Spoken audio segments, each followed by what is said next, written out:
수험생 여러분 안녕하십니까? 저는 메가랜드에서 민법 및 민사특별법을 강의하고 있는 박기인이라고 합니다. 여러분들과 함께요. 이제 1년 동안 하나의 과정을 가져가면서 민법에 대해서 여러분에게 알려드리고 또 여러분들이 합격의 점수에 빨리 오를 수 있도록 그렇게 여러분과 함께 가르치고 함께 이끌고 함께 밀면서 1년의 과정을 걸어가도록 그렇게 하겠습니다. 먼저 이제 민법을 보면 여기 수업 진행글에서 그림으로 읽는 민법이라고 되어 있죠. 이것은 오늘 해야 될 강의 내용은 아니지만 앞으로 이제 여러분과 제가요 공부를 하면서 민법이라고 하는 그런 용어들이 보면 처음에는 아주 추상적으로 들릴 수 있단 말이죠. 그래서 많은 사람들이 2년 3년씩 공부를 하죠. 그래서 1년 과정을 모두가 다 민법에만 올인함에도 불구하고 몇 년이 지나도 60점을 넘지 못하는 그러한 사태가 발생한단 말이죠. 그래서 이제 많은 경험을 통해서 공부를 하면서 여러분들의 고충을 좀 더 쉽고 좀 더 단축적으로 공부를 할 수 있는 방법이 무엇일까? 그래서 이제 만들어 놓은 게 바로 모든 민법의 내용들을 이렇게 그림으로 완성시키는 것이죠.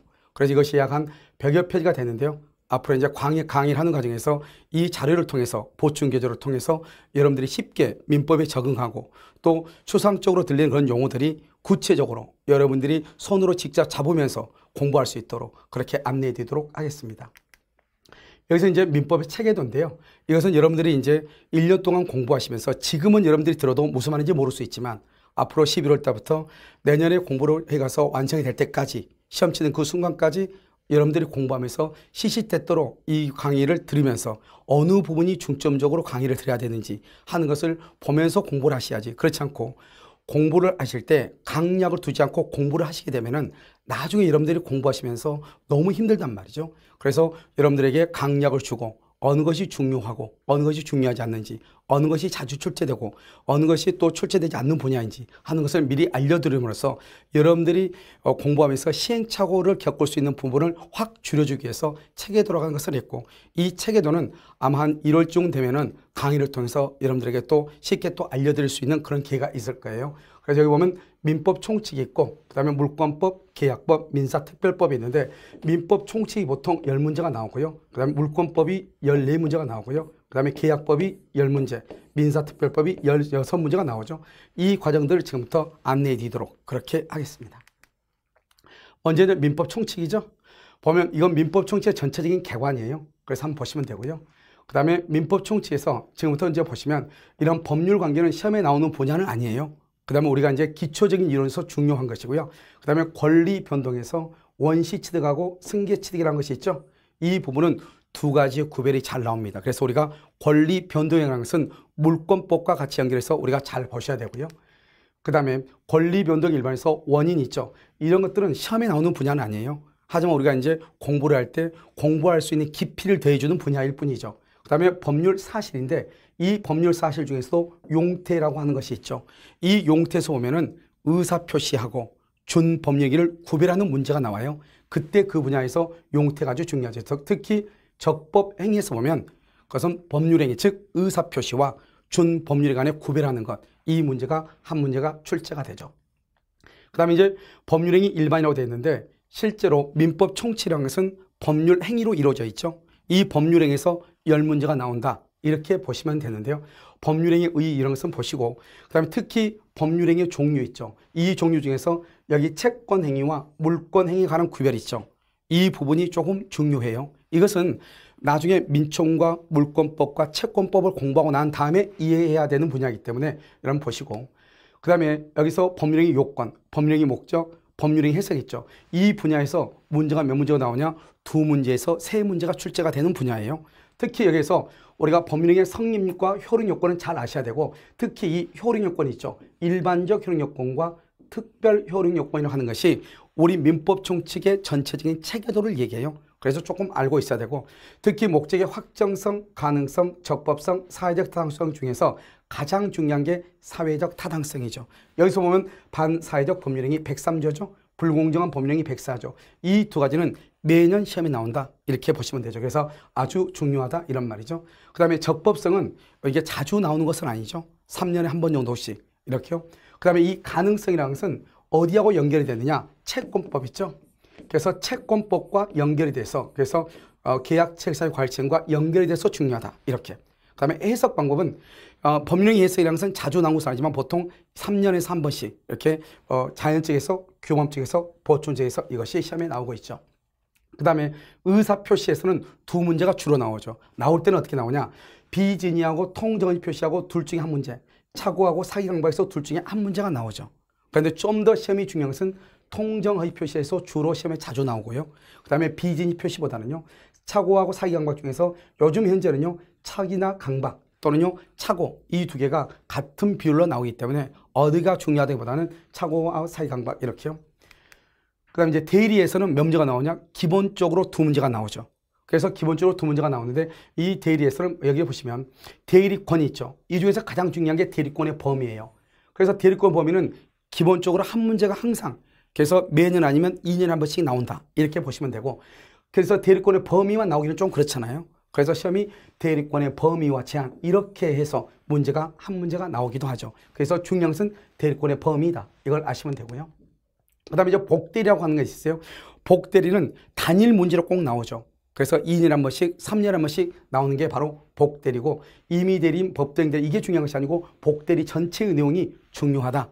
이렇게 보시면 됩니다. 그 다음에 이제 무건대리하고 이렇게 표현대리 이렇게 있잖아요.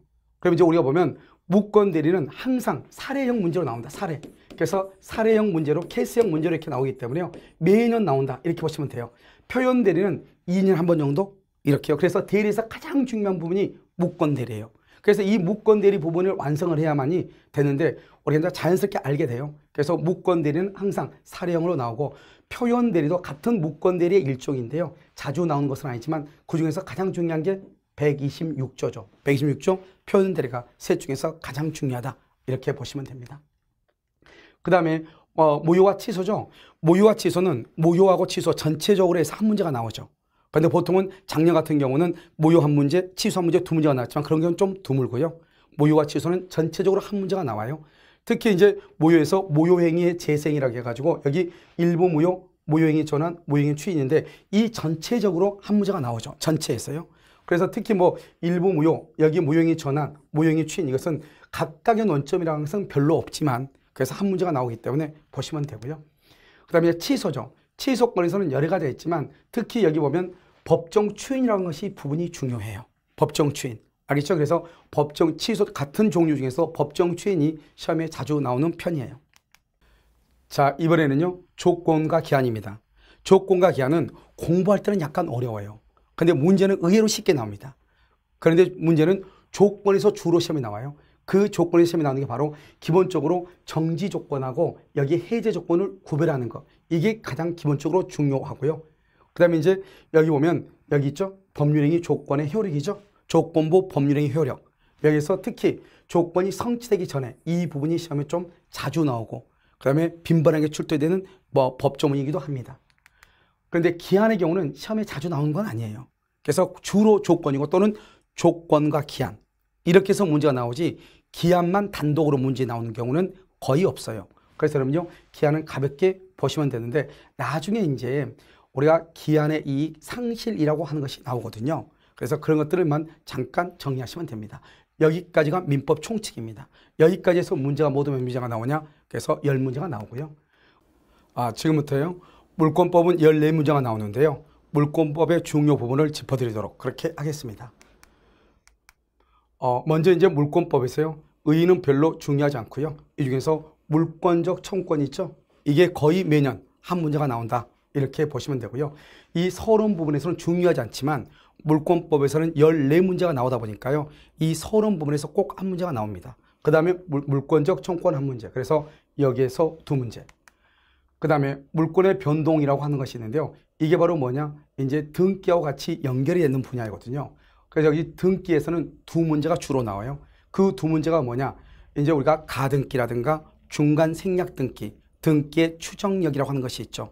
이 세 가지가 가장 중요한 파트인데요. 이 부분을 중심으로 해서 기본적으로 두 문제가 시험에 나옵니다. 여기 중간 생략 등기 이렇게 되어 있죠. 이렇게요. 그 다음에 이제 물권의 변동에서 보면 부동산 물권 변동에서 186조하고 187조. 이것도 아주 쉽게요. 문제가 한 문제씩 나오는 것이고요. 여기서 보면 이제 점유 일반은 시험에 잘 나오지 않습니다. 그 다음에 물권법에서 보면 물권의 소멸이라고 하는 것인데 이 중에서 혼동이라고 하는 문제가 나오죠. 그래서 이 혼동의 문제는 거의 한 3에서 4년에 한 번씩 이렇게 나온다고 보시면 돼요. 그 다음에 점유권이죠. 점유권은 상당히 좀 이해할 때는 약간 어려울 수 있는데 한 문제 정도가 나옵니다. 그래서 특히 점유에서 중요한 것은 어떤 것이냐면 여기 자주점유와 타주점유를 구별하는 것이죠. 그래서 자주점유, 타주점유를 구별하는 것, 이것이 문제가 잘 나오고요. 그 다음에 이제 우리가 이제 중요한 것은 바로 여기죠. 점유권에서는 이 세 파트의 문제가 나오는데 바로 여기 점유자와 회복자 간의 관계, 그 다음에 점유보호 청구권 여기죠. 그 다음에 자주점유, 타주점유 세 파트에서 시험에 나와요. 그래서 특히 이 점유보호 청구권은 사례형 문제로 나올 때 주로 잘 나오고요. 여기 점유자와 회복자의 관계에서는 이 세 가지에 대해서 문제가 한 문제로 구성이 되니까 특히 중점적으로 보셔야 되겠죠. 그 다음에 이제 소유권이죠. 소유권은 다 중요하죠. 소유권은 기본적으로 2문제 이상, 최대 3문제까지 나오죠. 그 중에서 기본적으로 주의 토지 통행권은 무조건 이제 한 문제가 나온다. 이렇게 보시면 되고, 그 다음에 취득시효죠. 소유권의 취득, 이 부분이 바로 원시 취득에 관한 것인데요. 소유권의 취득은 이렇게 원시 취득이 이렇게 돼 있죠. 취득시효, 선입취득, 선점, 습득, 발견, 첨부. 이 중에서 가장 중요한 것은 무조건 부동산 점유취득시효. 여기에서 무조건 한 문제가 나온다. 이렇게. 나머지 것들은요, 우리가 이제 가끔 이제 지문 형태로 주로 나오고, 선의취득은 동산에 관한 것이어서 우리는 부동산 중개업자잖아요. 그래서 동산에 관한 내용에서 시험에 자주 출제되는 것은 아니고 한 번 정도 출제가 된 경우는 있습니다. 그 다음에 이제 공동소유라고 되어 있잖아요. 이 공동소유에서 공유에 관한 것이 무조건 한 문제가 나옵니다. 특히 공유 관계에 관한 것, 보존행위, 관리행위, 그 다음에 처분 변경. 여기에서 공유에서 무조건 한 문제가 나온다. 이것을 여러분들이 아시고 있고, 합의와 총유는 거의 몇 년 한 번씩 이렇게요. 그 다음에 이제 용익물권이라고 되어 있죠. 용익물권은 지상권, 지역권, 전세권인데요. 특히 여기 지상권에서는 어디가 시험에 잘 나오냐? 기본적으로 지상권의 의의죠. 이 의의에서는 다른 것은 필요가 없고요. 여기 존속 기간에 관한 것하고, 그 다음에 지상권에서 보면 다른 거 필요 없고, 여기 지금 보면 지상권의 효력에서 우리가 지료에 관한 것, 지료 지급 의무, 이 두 가지를 중점적으로 해서 보시면 되고요.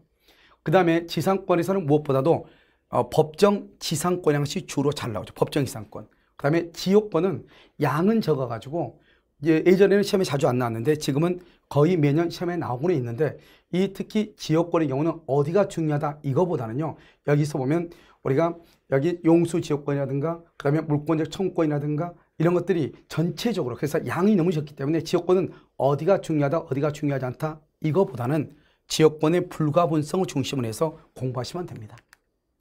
그 다음에 이제 전세권이죠. 전세권도 한 문제가 나오고 두 문제가 나왔던 것은 딱 한 번밖에 없어요. 그래서 전세권은 전체가 다 중요하다기보다는 첫 번째 법적 성질을 이해하는 게 중요하고요.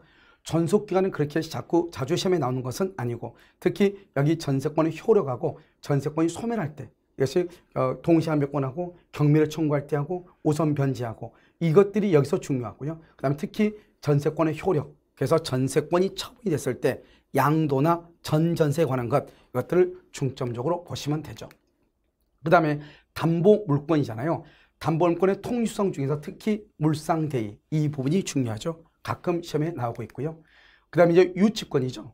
그러면 유치권에 보면은 유치권은 사례형 문제하고, 그 다음에 유치권의 의의에 관한 문제가 나온단 말이죠. 특히 여기 성립요건, 여기에서 아주 중요하고, 특히 결련성, 이게 아주 중요합니다. 그래서 먼저 이거를 보시고, 그 다음에 뭘 보냐? 사례형 문제죠. 그래서 물권과 채권의 차이점이라고 하는 부분에서 나오니까 보시고, 그래서 예전에는 유치권이라고 하는 것이 거의 한 문제씩 나왔는데요. 최근에 2년 연속 한 번은 3문제, 한 번은 2문제가 나왔죠. 그래서 특히 담보물권에서 4문제에서 5문제가 꾸준히 나오고 있으니까 중점적으로, 그래서 유치권과 저당권을 잘 공부를 하셔야 되겠죠.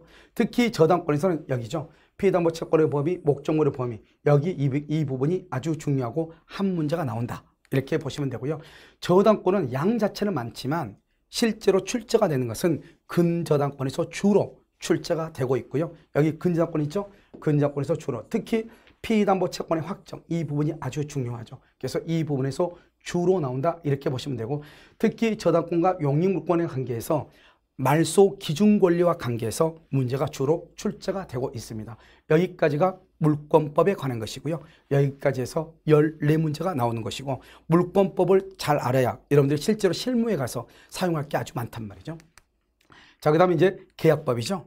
여기 이제 채권법인데 여기서는 10문제가 나오는데 계약법은 테마가 너무 적어요. 그래서 각 테마마다 한 문제씩 나온다. 이렇게 보시면 돼요. 여기는 어디가 중요하다고 얘기하기가 힘들단 말이죠. 여기서 보면 이제 한번 볼까요? 특히 계약에서 어디가 나오냐? 계약의 종류 있죠. 이 종류를 한번 보시면 되는데 여기 계약의 성립에서 한 문제가 나와. 여기에서 다 한 문제. 지문 하나하나가 지문이죠. 약관법은 그렇게 시험에 자주 나온 것은 아니고요. 특히 계약 체결상의 과실 책임도 시험에 자주 나오는 편은 아니에요. 그래서 한 2년이나 3년에 한 번씩 나오는 것이고 여기 보면 계약의 성립은 매년 시험에 나온다. 이렇게 보시면 되고요. 그 다음에 계약의 효력에서 동시행 합력권 한 문제 나오고요. 위험 부담은 사례형 문제로 무조건 나옵니다. 그 다음에 제3자를 위한 계약. 그래서 이 두 가지는 어떻게 나오냐? 번갈아 가면서 한 번 나오면 한 번 안 나오고 그래서 번갈아 가면서 이렇게 나온단 말이죠. 그 다음에 계약의 해제는 매년 시험에 나오는데 특히 해제는 두 가지. 하나는 해제권의 효과에서 시험에 나오든지 그렇지 않으면 법정 해제권 부문에서 나오든지 즉 최고하는 경우 최고하지 않는 경우 이 두 가지가 항상 번갈아 가면서 나오고 요즘 최근에 효과에서는 여기 제3자 보호의 문제가 자주 출제되고 있다. 이것을 아시면 되고요. 그 다음에 이제 계약의 해제 이제 봤죠? 근데 매매에서는 어떻게 되냐? 매매에서는 보통 두 문제가 나오죠. 그래서 특히 여기 보면 계약금 매년 시험에 나오고요. 여기 예약 있죠? 예약은 가끔 한 번씩 시험에 나오죠. 그런데 계약금은 매년 시험에 나온다. 이렇게. 그 다음에 이제 담보 책임이죠. 이 담보 책임에 관해서 우리가 이제 봐야 되는데 담보 책임은 어떻게 구성할 것인가. 그래서 담보 책임에 관한 것이 시험에 나오기 때문에요. 여러분들이요. 여기 담보 책임 있죠? 이것을 주로 보시면 되죠. 환매는 자주 나온 것은 아니에요. 가등기 담보하고 연결해서 이렇게 나오니까 환매는요. 그 다음에 우리가 이제 여기 보면 교환이죠. 교환이라는 것은 매매나 또는 환매하고 구별해서 같이 나오긴 하는데 특히 교환의 경우 우리 최근에 우리 시험은 대부분 다 사례형 문제로 해서 이렇게 나오고 있다. 그래서 교환은요. 이것을 아시는 게 중요하고요. 그 다음에 이제 임대차죠. 임대차는 무조건 두 문제가 나와요. 근데 물론 대항력을 여러분 당연히 알고 있어야 되겠죠. 주택임대차 보호법과 연결해 가지고요. 그런데 우리가 이제 임대차는 임차인을 보호하기 위한 것이기 때문에 다른 것들은 그닥 중요하지 않고 임차인의 권리가 중요해요. 그래서 여기 보면 임대인의 권리 의무, 임차인의 권리 의무가 있죠. 여기서 바로 보면 가장 중요한 게 여기죠. 지상물 매수 청구권 가장 중요하죠. 그 다음에 부속물하고 비용상환청권 이 두 가지를 구별하는 것 이것이 중요해요. 그래서 여기에서는 무조건 임대차에서는 지상물 매수 청구권, 부속물 매수 청구권, 비용상환청권을 일단 정리를 하셔야 돼요. 그 다음에 이제 우리가 이제 예전에는 시험에 잘 나오지 않았는데요. 지금 최근 3, 4년간 거의 매년 나오는 게 바로 도용이 있는 전대차, 도용이 없는 전대차. 이게 이제 사례형 문제에서 잘 나오고 있다. 이렇게 보시면 됩니다. 그래서 계약법은 양이 너무 적어요. 그래서 매 연점마다 한 문제씩 나온다. 이렇게 보시면 되고요. 이제는요. 민사특별법에 대해서 한번 살펴보도록 그렇게 하겠습니다. 그럼 민사특별법은 모두에서 6문제가 출제가 됩니다. 먼저 보시면 주택임대차보호법이 있죠. 이 주택임대차보호법하고요. 여기 부동산 실권자 명의 등기에 관한 법률이 있죠. 이 부분에서 법이요. 모두에서 5개 법이죠. 각각 한 문제씩이 일단 나옵니다. 한 문제씩이. 그리고 한 군데서 두 문제가 나오죠. 그래서 모두 6문제가 되는 거잖아요. 그 두 문제가 주로 주택임대차보호법하고 여기요. 부동산 실명법에서 한 문제씩 더 나오고 덜 나오고 이렇게 합니다. 그래서 주택임대차보호법과 부동산 실명법이 매년 번갈아 가면서 두 문제씩 나머지는 다 한 문제씩 출제된다. 이렇게 보시면 되고 특히 집합건물법은 양은 많은데 그렇게 크다 그렇게 중요성이 떨어져서 보통 학생들이 공부를 하지 않는 학생들도 덜어 있다. 이것을 여러분한테 미리서 알려드립니다. 여기까지가 이제 민법에 있어서 전 부분의 체계도를 우리가 이제 한번 살펴봤는데요. 여러분들이 이제 전체적인 이렇게 체계도를 알고 어디가 중요하고 어떻게 출제된 것을 알면서 공부를 하시면 여러분들이 쉽게 합격에 도달할 수 있겠죠. 그래서 앞으로 이제 여러분과 1년 과정을 갖추면서 이러한 체계도를 중심적으로 그 다음에 그림으로 보는 민법의 체계도를 가지고 여러분과 공부를 하면서 여러분들이 빨리 합격 점수에 도달하고 합격할 수 있도록 최선을 다해서 강의하도록 그렇게 하겠습니다. 수험생 여러분 감사합니다.